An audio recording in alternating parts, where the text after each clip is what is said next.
Nursery నుంచి తీసుకొచ్చిన గులాబీ మొక్కల్ని రిపోర్టింగ్ చేసుకుంటున్నానండి. రిపోర్టింగ్ చేసుకుంటే ఇవి నాకెందుకో సడన్‌గా షాక్ ఇచ్చాయి. ఇవేంటో కూడా నాకు అర్థం కావట్లేదు. చూడంగానే అయితే ఫస్ట్ భయమేసింది. ఇవి కాకుండా ఇంకొక పెద్ద రాయి అయితే ఉందండి. మనం నెగ్లిజెన్సీగా మట్టి తీయకుండా కానీ రిపోర్టింగ్ చేసుకున్నామంటే అస్సలు బ్రతకనే బ్రతకవు మన మొక్కలు. చూస్తున్నారు కదా! ఇదేందో కూడా అర్థం కావట్లేదు. మీకు తెలిస్తే మన కామెంట్ సెక్షన్‌లో కామెంట్ చేయండి. అంటే గులాబీ మొక్కలకి కెమికల్ ఫర్టిలైజర్ ఇస్తారు కదా! అదేమో అనుకుంటున్నా నేను. నాకైతే అంత ఐడియా లేదు. నెక్స్ట్ రాయి చూడండి ఎంత పెద్ద సైజులో ఉందో రాయి. ఇదే విధంగా మనం రిపోర్టింగ్ చేసుకుంటే మాత్రం అస్సలు బ్రతకవు. హాయ్ అండి, అందరికీ నమస్తే. Welcome to Harika creative ideas. Please అండి, కొత్తగా మన ఛానల్ని చూసినట్లయితే లైక్ చేయండి, షేర్ చేయండి, మన ఛానల్ని సబ్స్క్రైబ్ చేసుకోండి. మీరు లైక్ ఇస్తేనే అండి మన వీడియోస్ ఇంకొంతమందికి రికమెండ్ అవుతాయి అనమాట. ఇవి తీసుకొచ్చినప్పుడు కూడా నేను వీడియో చేశానండి. గులాబీలు, మందారాలు నర్సరీ నుంచి తీసుకొచ్చినప్పుడు కూడా వీడియో చేశాను, ఎలాంటి మొక్కలు సెలెక్ట్ చేసుకోవాలి అనేసి. ఇప్పుడైతే నేను ఓన్లీ గులాబీ మొక్కల్ని రిపోర్టింగ్ చూపిస్తున్నానండి. మందారం మొక్కల్ని ఒక విధంగా, గులాబీ మొక్కల్ని ఒక విధంగా రిపోర్టింగ్ చేసుకోవాలన్నమాట. ఇప్పుడైతే ఈ 2 గులాబీ మొక్కల్ని రిపోర్టింగ్ చేసుకుంటున్నాను. కుండీ అండి, ముఖ్యంగా కుండీ మాత్రం చిన్న సైజు కుండీని తీసుకోండి. పెద్ద సైజు కుండీ అస్సలు తీసుకోకండి. మీకు 1 ఇయర్ 2 ఇయర్స్ అయిన తర్వాత పెద్ద కుండీలోకి షిఫ్ట్ చేసుకోవచ్చు. ప్రజెంట్ మాత్రం చిన్న సైజు కుండీ, ఎక్కువ హోల్స్ ఉన్నదే తీసుకోండి. దానికి డ్రైనేజ్ హోల్స్ ఎక్కువ ఉండాలన్నమాట గులాబీ మొక్కలకి. నెక్స్ట్ పాటింగ్ మిక్స్ అండి. పాటింగ్ మిక్స్ మనకి కరెక్ట్గా ఉంటేనే మనకి కొన్ని సంవత్సరాల పాటు మొక్క ఈ పాటింగ్లో ఉంటుంది అనమాట, ఈ మట్టిలో ఉంటుంది.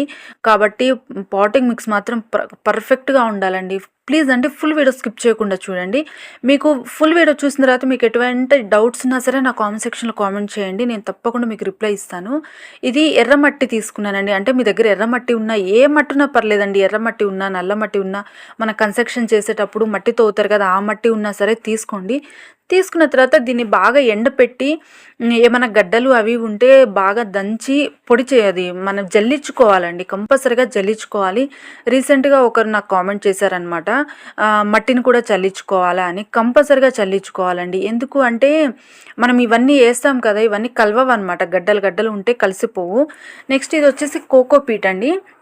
అంటే ఒక వంతు మట్టి తీసుకుంటుంటే ఒక పావు వంతు తక్కువగా కోకోపిట్ తీసుకుంటున్నాను. కోకోపిట్ తీసుకోవాలా అంటే మీ దగ్గర ఉంటే మాత్రం కంపల్సరీగా కోకోపిట్ తీసుకోండి. లేకపోతే మాత్రం ఇదే క్వాంటిటీ ఇసుక తీసుకోండి. మన కన్స్ట్రక్షన్లో వాడతాం కదా, ఇసుక తీసుకోండి. కోకోపిట్ వాడే వాళ్ళు మాత్రం కొంచెం జాగ్రత్తగా వాడాలండి. ఏంటంటే బాగా కడిగి ఎండ పెట్టుకున్న తర్వాతే వాడుకోండి. బయట నుంచి తీసుకొచ్చి అలాగే మాత్రం వాడకండి. కోకోపిట్ లేకపోతే మాత్రం ఏం పర్లేదండి. మన దగ్గర ఏ ఉంటే అవి లేని వాటి కోసం మనం ఇబ్బంది పడే కంటే కూడా ఉన్నాయే మనం అడ్జస్ట్ చేసుకుందాము. నెక్స్ట్ వచ్చేసి ఇది కిచెన్ కంపోస్ట్ అండి. ఇది పావంతు తీసుకుంటున్నాను. అంటే ఒక వంతు మట్టికి ఒక పావు వంతు తక్కువగా, ముప్పావు వంతు కోకోపిట్ తీసుకున్నాను. ఓన్లీ పావు వంతు మాత్రమే కిచెన్ కంపోస్ట్ తీసుకుంటున్నాను. కిచెన్ కంపోస్ట్ కంపల్సరీగా చేసుకోండి. రూపాయి కూడా ఖర్చు లేకుండా మనం ప్రిపేర్ చేసుకోవచ్చు అనమాట, మన కిచెన్లో వచ్చే వేస్ట్తోనే. ఫుల్ వీడియో మన ఛానల్లో చూసి తప్పకుండా మీరు కూడా ప్రిపేర్ చేసుకోండి. ఇది వచ్చేసి ఒక పావంతు తీసుకుంటున్నానండి. ఇది వచ్చేసి వర్మీ కంపోస్టు. దీన్ని కూడా ఒక పావంతు తీసుకుంటున్నాను. మీ దగ్గర ఇవేమి లేవు అనుకుంటే మాత్రం మీరు ఏం చేస్తారంటే, ఒక వంతు మట్టి తీసుకుంటే ఒక ముప్పావు వంతు ఇసుక తీసుకోండి. ఇంకా కంపల్సరీగా ఎక్కువ మొక్కలు ఉన్నాయంటే తెప్పించుకోండి. 1-2 మొక్కలకి తెప్పించుకోలేము అనుకుంటే మాత్రం మట్టి, ఇసుక కలిపేసి కూడా పెట్టేసుకోవచ్చు అనమాట. పావంతు వర్మీ కంపోస్ట్ తీసుకుంటున్నాను. వర్మీ కంపోస్ట్ లేని వాళ్ళు పశువుల ఎరువులు వాడుకోవచ్చండి. మనకి గేదెల ఎరువులు కానీ, లేకపోతే మేకల ఎరువులు కానీ అది కూడా వాడుకోవచ్చు. ఇది వర్మీ కంపోస్ట్ అంటే మనకి పశువుల ఎరువుల నుంచి రెడీ అయ్యి వచ్చిందండి. నెక్స్ట్ నేను తక్కువగా ఇసుక తీసుకుంటున్నానండి. ఇది పావంతే ఇసుక తీసుకుంటున్నాను, ఎందుకంటే నేను ఆల్రెడీ కోకోపిట్ వేసుకున్నాను కాబట్టి పావంతే వేసుకుంటున్నాను అనమాట ఇసుక. కంపల్సరీగా వర్మీ కంపోస్ట్ లేకపోయినా, కిచెన్ కంపోస్ట్ లేకపోయినా పశువుల ఎరువు మాత్రం మీరు కంపల్సరీగా వాడుకోండి. సిటీలలో ఉండే వాళ్ళు ఏంటంటే మనకి పాలు పోస్తారు కదండి, పాలు పోసే వాళ్ళనైనా అడిగి తీసుకొచ్చుకొని అయితే కంపల్సరీగా వాడుకోండి. వీటన్నిటిని వేసుకున్నానండి. నేనైతే ఏం వేసుకున్నాను చెప్తున్నానండి. మట్టి, cocopeat, vermi compost, kitchen compost, ఇసుక వేసుకున్నాను. ఒక 2 గుప్పెళ్ళు, ఇంత మట్టికండి, ఇంత మట్టికి ఒక 2 గుప్పెళ్ళు మాత్రమే వేపపిండి మాత్రం చాలా తక్కువగా వాడుకోండి. నేను ఫస్ట్ టైం వేపపిండి వాడుతున్నానండి. ప్రతిసారి నేను వేపాకుల్ని తీసుకొచ్చి పొడి చేసి వాడుకుంటాను, కానీ అది అయిపోయింది. ఇప్పుడు ఎండపెట్టడం కూడా నాకు కుదరట్లేదు, కాబట్టి ఒక వీడియో చేస్తాను మీకు. కానీ వీలైతే వేపాకుల్ని తీసుకొచ్చి ఎండపెట్టి పొడి చేసి అది కూడా వాడుకోవచ్చు. ఎక్కువ మట్టి ఉంటే మాత్రం ఒక 2 గుప్పెళ్ళు వేసుకోండి. తక్కువ మట్టి ఉంటే మాత్రం కొంచెమే సరిపోతుందండి, ఎందుకంటే దీని నుంచి చాలా వేడొస్తుంది అనమాట వేపపిండి నుంచి వేసుకున్నాను. నెక్స్ట్ వచ్చేసి పసుపు అండి, పసుపు 1.5 టీ స్పూన్ వేసుకుంటున్నాను. కంపల్సరిగా పసుపు మనందరి కిచెన్లో ఉంటుంది కాబట్టి కంపల్సరిగా మొక్కల్ని రీపాటింగ్ చేసుకుంటున్నా సరే పసుపు అయితే కంపల్సరిగా వాడుకోవాలండి. ఎందుకంటే మనం ఇవన్నీ బయట నుంచి తెచ్చుకున్నాం కదా, ఏమైనా ఫంగస్ ఉన్నా కూడా అది అక్కడికే చనిపోతుంది అనమాట. నెక్స్ట్ ఒక గుప్పెడు మాత్రం ఎప్సమ్ సాల్ట్ అండి, ఇది కంప్లీట్ ఆర్గానిక్ ఫర్టిలైజరు. ఇది మీకు మెడికల్ స్టోర్స్లో కూడా దొరుకుతుంది అనమాట. మెడికల్ షాప్స్లో చిన్న చిన్న ప్యాకెట్స్లో 5 to 10 రూపీస్లో కూడా దొరుకుతుంది. ఇది ట్రాన్స్ప్లాంట్ గురైనప్పుడు రికవరీ చేస్తుంది అనమాట మన మొక్కల్ని. మీ దగ్గర ఇది లేదు అనుకుంటే ఏం చేస్తారంటే చెక్క ఉంటుంది కదండి, దాల్చిన చెక్కని కూడా పొడి చేసి వాడుకోవచ్చు. లేకపోతే ఇది మనకి మెడికల్ షాప్లో కూడా కంప్లీట్ ఆర్గానిక్ అండి, ఇది వేసేసుకోవచ్చు అనమాట. ఆకులు పచ్చగా వస్తాయి, చిగుర్లు కూడా తొందరగా రావడానికి హెల్ప్ అవుతుంది అనమాట. వీటన్నిటిని వేసి బాగా మిక్స్ అయ్యే విధంగా మిక్స్ చేసుకోండి. ముఖ్యంగా చెప్పాలి అంటే మనము మొక్కల్ని కొనే ముందే ఇలా మట్టి రెడీ చేసి పెట్టుకొని వాడుకుంటే ఇంకా మంచిదండి. కాబట్టి ముందే ప్రిపేర్ చేసి పెట్టుకోండి. ఇదైతే మొత్తం రెడీ అయిపోయిందండి, మొత్తం మిక్స్ చేసుకుని ఎంత లైట్ వెయిట్ ఉందంటే మట్టి, ఇలాంటి మట్టిలో మనకి ఎన్ని సంవత్సరాలైనా మొక్కలు చాలా హెల్తీగా బ్రతుకుతాయండి. నెక్స్ట్ వచ్చేసి కుండీలు తీసుకుంటున్నాను, రిపోర్టింగ్ చేసుకునే కుండీలు తీసుకున్న వీటికి మాత్రం డ్రైనోస్ హోల్స్ కంపల్సరీగా క్లోజ్ చేసుకోవాలన్నమాట. అంటే ఏవైనా పర్లేదండి, పెంకులు ఉన్నా పర్లేదు, లేకపోతే మనకి కొబ్బరికాయది పెంకులు ఉంటాయి కదా అవైనా పర్లేదు, లేకపోతే గులకరాళ్ళైనా ఏవైనా సరే వేసుకోండి. ఇవేమి లేవు అనుకుంటే కొబ్బరి పీచు ఉంటుంది చూడండి, కొబ్బరి పీచు అన్న అడుగున మొత్తం కప్పేసేయండి. ఇవి కూడా లేవు అనుకుంటే ఎండు ఆకులు ఉంటాయి కదండి, ఎండు ఆకులైనా తీసుకొచ్చి మనం కుండీలో అడుగు భాగంలో వేసుకోవచ్చు. ఇది ఏంటంటే వాటర్ని తొందరగా డ్రైన్ అవుట్ చేయడానికి. వాటర్ అలాగే మన కుండీలో ఉంటే మొక్క చనిపోతుంది అనమాట. ఈ మొత్తము రాళ్ళని నా దగ్గర అయితే పగిలిపోయింది ఒకటి కుండ ఉంది, ఆ కుండవి ఆ ముక్కలన్నీ తీసుకొచ్చి 2 కుండీలలో నింపేసుకున్న తర్వాత మనం రిపోర్టింగ్ చేసుకునేటప్పుడు ముందు వాటరింగ్ చేసుకోవాలండి. మొక్కలకి వాటర్ ఇవ్వాలి. ఎందుకు అంటే మట్టి కొంచెం లూజ్ అయిపోతుంది, మనం ఈజీగా రిమూవ్ చేసుకోవడానికి ఉంటుంది అనమాట. గట్టిగా ఉంటే రాళ్లతో పాటు వేర్లు కూడా విరిగే ఛాన్స్ ఉంటుంది. కాబట్టి కంపల్సరీగా వాటరింగ్ అయితే మొక్కలకి చేసుకోండి. నెక్స్ట్ వచ్చేసి మనకి రిపోర్టింగ్ చేసుకునే ముందు చెట్టుకి ఏమన్నా పువ్వులు కానీ ఆకులు కానీ మొగ్గలు కానీ ఉంటే వాటిని కంపల్సరిగా ఒక 3 ఇంచెస్ వరకు కట్ చేసుకోండి. ఓన్లీ పువ్వు వరకే కాదు, నేను చూపిస్తున్నా చూడండి, ఓన్లీ పువ్వు వరకే కాదు, పువ్వు కింద ఒక 3 ఇంచెస్ వరకు కట్ చేయాలన్నమాట. అంటే ఒక 2-3 ఆకులు, కనీసం ఒక 2 ఆకులన్నా వచ్చే విధంగా కట్ చేసుకోవాలి. ఈ విధంగా కట్ చేసుకొని పెట్టుకుంటే మనకి చెట్టు అనేది త్వరగా చిగుర్లు స్టార్ట్ అవుతుంది, తొందరగా బ్రతుకుతుంది అనమాట. ఎందుకంటే మనకి చెట్టులో ఉన్న ఎనర్జీ మొత్తం ఇవే తీసేసుకుంటాయి. చూస్తున్నారు కదా, నేను 2 ఆకులు కిందకే కట్ చేసుకున్నాను. కట్ చేసుకున్న తర్వాత మనం ఏం చేయాలంటే పెద్ద పెద్ద ఆకులు ఉన్నాయి కదండి మనకి చెట్టుకి, ఉన్న ఆకులు కూడా మొత్తం తీసేయకపోయినా కొంచెం పెద్ద ఆకులునే రిమూవ్ చేసేయండి. ఇలాగా షార్ప్గా ఉన్న ఒక షార్ప్గా ఉన్నది ఒకటి చేత్తో మాత్రం తీయకండి, ఏదైనా సిజర్ కానీ నైఫ్ కానీ తీసుకోండి. తీసుకున్న తర్వాత ఆకులు మొత్తం రిమూవ్ చేసుకున్న తర్వాత కట్ చేసిన వెంటనే మీరు ఏం చేశారంటే అలోవెరా జెల్ని అయితే అప్లై చేయండి. ఎందుకంటే మనకి ఎండాకాలం స్టార్ట్ అయిపోయిందండి, ఎంత ఎండలు ఉన్నాయంటే కొంచెం వేడి తగిలినా సరే ఈ కొమ్మలు ఎండిపోయే ఛాన్స్ ఉంటుంది. నేనైతే ప్రతిసారి ఇదే టిప్ ఫాలో అవుతా అండి. ఏంటిదంటే అలోవెరాని చిన్న చిన్న ముక్కలుగా కట్ చేసి ఆ కొమ్మలకి గుచ్చి అట్లానే వదిలేస్తాను అనమాట. ఒక 10 to 15 డేస్ వరకు అలా వదిలేసేయండి, కొమ్మ అనేది ఎండిపోకుండా ఉంటుంది అనమాట. మీకు ఇబ్బందిగా అనిపిస్తే మాత్రం అలోవెరా జెల్ అని అప్లై చేయండి, లేకపోతే పసుపైన అప్లై చేయండి. ఇది నెక్స్ట్ వచ్చేసి మట్టికి మనం మొక్కకున్న కవర్ని మొత్తం కట్ చేసి తీసేసుకున్నానండి నీట్గా. మనం వాటరింగ్ చేయడం వల్ల ఏమవుతుందంటే మట్టి చూడండి ఎంత సాఫ్ట్గా అయిపోయిందో, పట్టుకోగానే వచ్చేస్తుంది. కానీ లోపల మట్టి అయితే చాలా గట్టిగా ఉందండి, జిగురు మట్టి. ఇలాంటి మట్టిలో అయితే మొక్కలు అస్సలు బ్రతకవు.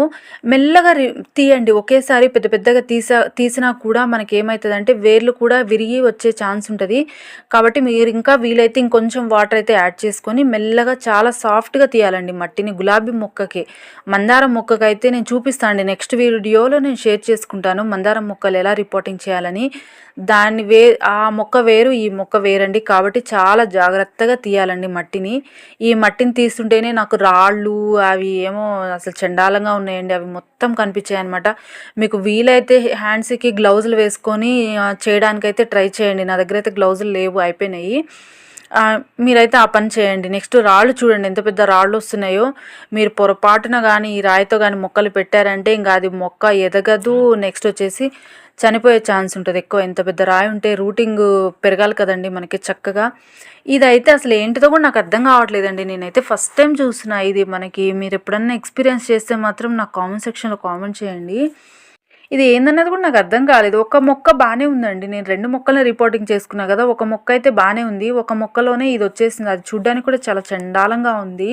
స్మెల్ అట్లేం లేదు. కానీ నేనేమనుకుంటున్నా అంటే కెమికల్ ఫర్టిలైజర్ ఏమో అనుకుంటున్నాను. కెమికల్ అట్లా పెట్టేశారేమో అనుకుంటున్నా నేను. దాన్ని కూడా నీట్గా మట్టి తీసేసుకుంటున్నానండి. మీరైతే ఇంత ఇదిగా తీయకండి. ఇంకా నాకంటే ఇంకా అలవాటు అయిపోయింది కాబట్టి నేను తీస్తున్నాను. దట్టు ఎండాకాలం కదండి. మన గులాబీ మొక్కలు కొంచెము షాక్‌కి గురైనా సరే అవి బ్రతకవన్నమాట. మీరు ఏం చేశారంటే జస్ట్ టాప్ సాయిల్ కొంచెం కదిలించండి. అడుగున్న సాయిల్‌ని కూడా కొంచెం ఒక 1 ఇంచ్ మాత్రమే కదిలియండి. ఇంత మాత్రం అస్సలు తీయకండి మొక్కని. నేను ఇంకా అవి మొత్తం ఉన్నాయి కదా అని నేను మొత్తం తీసేసాను అనమాట. చూస్తున్నారు కదండి. ఇంకా తీస్తుంటే ఇంకా వస్తున్నాయి. కాబట్టి ఇంతే తీసుకున్నా. మీరైతే మాత్రం అడుగున 1 ఇంచ్ తీయండి. పైన టాప్ సాయిల్ ఒక 1 ఇంచ్ తీయండి. అంతవరకే సరిపోతుంది. ఇప్పుడు వచ్చేసి మనం దీన్ని కుండీలో పెట్టేసుకుంటున్నాము. మొత్తం అయితే ఆల్మోస్ట్ తీసేసుకున్నానండి. నెక్స్ట్ ఇంకొకటి కూడా రెడీ చేస్తున్నాను అనమాట. అదే విధంగా తీయటానికి కుండీలలో మొత్తము రాళ్ళు పెట్టేసుకున్నాం కదా. అడుగునైతే మట్టి నింపేసుకుంటున్నాను. ఇది కూడా మనము కుండీ చెక్ చేసుకుంటా నింపుకోవాలండి. మరీ పైకి మట్టి పైకి అంతా వేసేయకుండా, చెట్టు కూడా పైకి రాకుండా మనము పైన ఒక 1 or 2 ఇంచెస్ గ్యాప్ ఉండే విధంగానే మొక్కను పెట్టుకోవాలండి. ఎందుకంటే మనం వాటరింగ్ చేసేటప్పుడు మట్టి పై వరకు వేసామంటే ఆ వాటర్తో పాటు మట్టి కూడా వెళ్ళిపోతుంది అనమాట. కాబట్టి కొంచెం చెక్ చేసుకుంటా వేసుకోండి. నేను మట్టి ఇంత వేసుకొని మొక్కను పెట్టుకొని చెక్ చేసుకుంటున్నాను. ఇది నాకైతే ఎందుకో ఎక్కువ అనిపించింది. నేను మళ్ళీ ఎక్కువైపోయింది. తీసేసుకుంటున్నాను. నేను తీసుకొని కొంచెం మట్టి తీసి మళ్ళీ పెట్టేసుకుంటున్నాను. ఇది ఏ సమయంలో చేయాలి అంటే కంప్లీట్గా సాయంత్రం చేయాలండి. 5 దాటిన తర్వాతే చేయండి. మార్నింగ్ టైంలో చేయకండి అస్సలు. 5 దాటిన తర్వాత మనకి నైట్ అంతా చల్లగా ఉంటుంది కాబట్టి సెట్ అయిపోతుంది మనకి మొక్క. పెట్టుకున్న తర్వాత మనకి చుట్టూ కూడా మట్టి వేసేసుకుంటున్నాను. మట్టి అయితే ఇంత లూజ్గా ఉంటే మట్టిలోనే మనకి గులాబీ మొక్కలు బ్రతుకుతాయండి. ఎందుకంటే రూట్స్ తొందరగా స్ప్రెడ్ అవ్వడానికి ఉంటుందన్నమాట.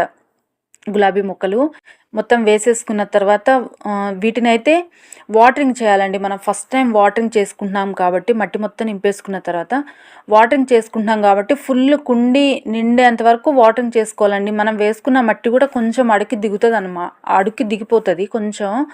కాబట్టి మొత్తం ఎట్లా అంటే మనకి మట్టి మొత్తం తడిచే విధంగా ఫుల్ వాటర్ అయితే పోయండి ఫస్ట్ టైము. చూస్తున్నారు కదా ఎంత చక్కగా పీల్చుకుంటుంది. మనకి మట్టి ఈ విధంగా పీల్చుకుంటుందంటే మన మట్టి కరెక్ట్గా మిక్సింగ్ అయినట్టు.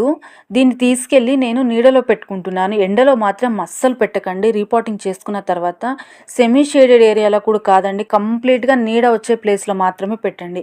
నేను ఇది తీసుకెళ్ళి నాకు ఇక్కడ వాటర్ ట్యాంక్స్ ఉంటాయి. వాటర్ ట్యాంక్స్ పక్కన చాలా చల్లగా ఉంటుందని నేను ఇక్కడ తీసుకెళ్ళి పెట్టుకుంటున్నాను. ఎప్పటి వరకు పెట్టుకోవాలి అంటే మనకి చిగుర్లు స్టార్ట్ అయ్యేంత వరకు ఇక్కడ పెట్టుకోవాలండి. మనకి చిగుర్లు స్టార్ట్ అయిన ఒక 1 వీక్ వరకు ఇక్కడే ఉంచి తర్వాత కొంచెం సెమీ షేడెడ్ ఏరియాలో పెట్టుకోవాలన్నమాట. ఆ తర్వాతే మనం ఎండకి షిఫ్ట్ చేసుకోవాలి. ఒకేసారి ఎండకి పెట్టేయకండి. కొంచెం కొంచెంగా మనం ఎండకి అలవాటు చేయాలన్నమాట మొక్కల్ని. థ్యాంక్స్ ఫర్ వాచింగ్ అండి. ఈ వీడియోలో మీకు ఏమైనా డౌట్స్ అనిపిస్తే నా కామెంట్ సెక్షన్లో కామెంట్ చేయండి. ప్లీజ్ అండి లైక్ ఇవ్వడం మాత్రం మర్చిపోకండి.